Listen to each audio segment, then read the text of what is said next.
Selamat pagi peserta didik. Bagaimana kabar kalian hari ini? Pasti baik dan luar biasa, bukan? Pada pagi hari ini, tetap semangat belajar ya. Kita akan mulaikan pelajaran ilmu pengetahuan sosial. Masih ingatkah kalian gambar tokoh pahlawan di samping? Iya, betul sekali. Itu adalah gambar Sultan Hasanuddin dan Sisingamangaraja. Dan siapakah gambar tokoh pahlawan wanita pada gambar di samping? Ya, benar sekali. Itu adalah gambar Christina Marta Tiahahu dan gambar Cut Nyak.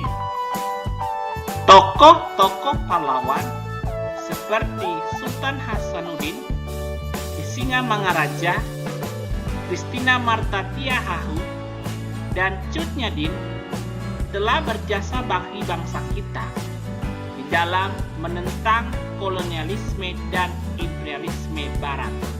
Karena itu, topik pembelajaran kita pada hari ini, perjuangan rakyat Indonesia dalam menentang kolonialisme dan imperialisme Barat. Tapi sebelumnya jangan lupa subscribe ya, supaya kalian jangan ketinggalan untuk materi pembelajaran selanjutnya. Kalau kita mengamati peta dunia, maka kita mendapati bahwa letak wilayah Indonesia sangat strategis, baik dari segi geografis maupun dari letak astronomis.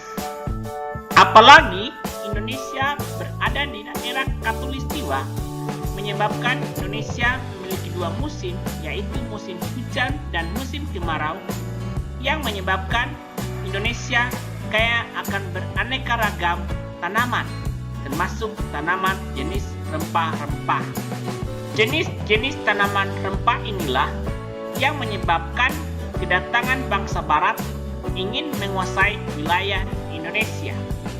Karena itu, tujuan pembelajaran kita pada hari ini, peserta didik dapat menjelaskan perjuangan rakyat Indonesia di berbagai daerah dalam menentang kolonialisme dan imperialisme Barat atau VOC. Ayo kita belajar. A. Perlawanan terhadap persekutuan dagang. Masih ingatkah kalian siapakah gambar tokoh di samping? Iya, benar sekali.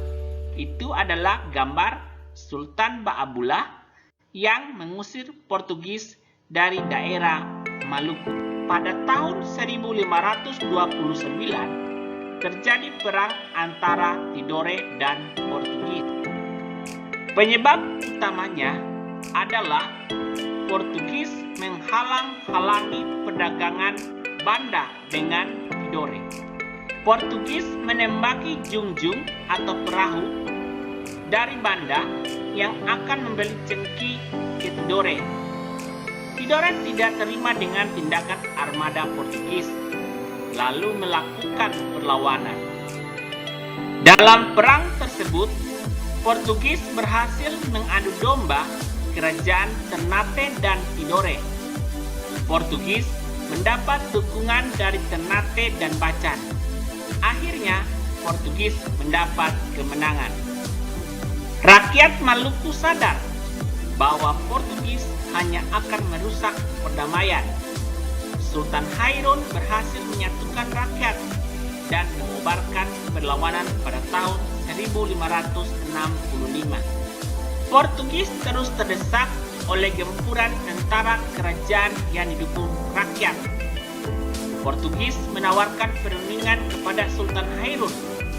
Sultan Hairun adalah raja yang cinta damai sehingga menerima ajakan Portugis. Pada tahun 1570, bertempat di benteng Sao Paulo, terjadi perundingan antara Sultan dan Portugis. Pada saat perundingan berlangsung, tanpa disangka-sangka, tiba-tiba Portugis menangkap Sultan Hairun dan pada saat itu juga membunuhnya. Sultan Ba'abullah, putra Sultan Hairun, dengan gagah melanjutkan perjuangan ayahandanya, dengan memimpin perlawanan. Pada saat bersamaan, Ternate dan Tidore bersatu melancarkan serangan terhadap Portugis. Akhirnya, pada tahun 1575, Portugis berhasil diusir dari Ternate.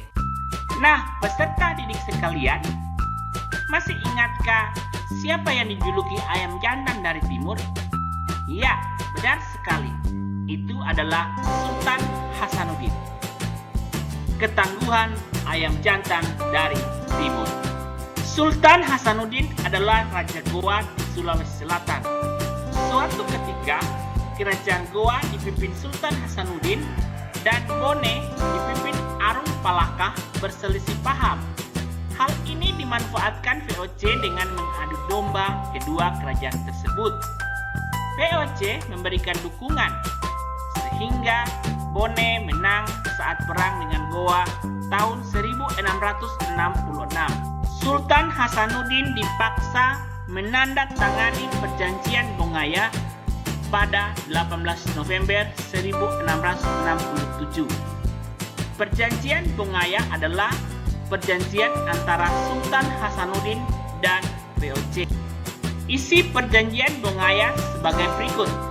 1. Belanda memperoleh monopoli dagang rempah-rempah di Makassar. 2.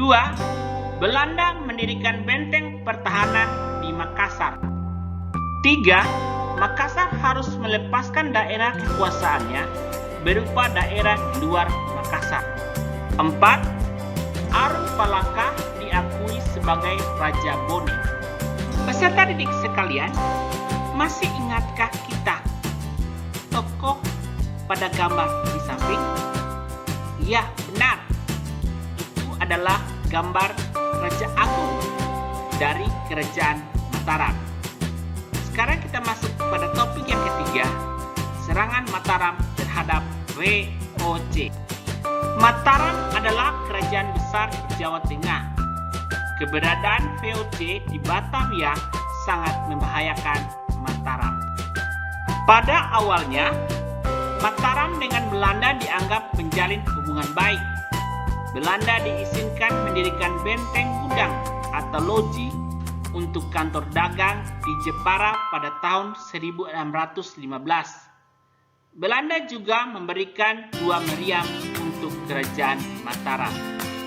Perselisihan antara Mataram dan Belanda terjadi karena nafsu monopoli Belanda. Pada tanggal 8 November 1618, Gubernur Jenderal VOC Jan Pieterszoon memerintahkan Van der Mark menyerang Jepara. Kerugian Mataram sangat besar. Peristiwa tersebut memperuncing perselisihan antara Mataram dan Belanda.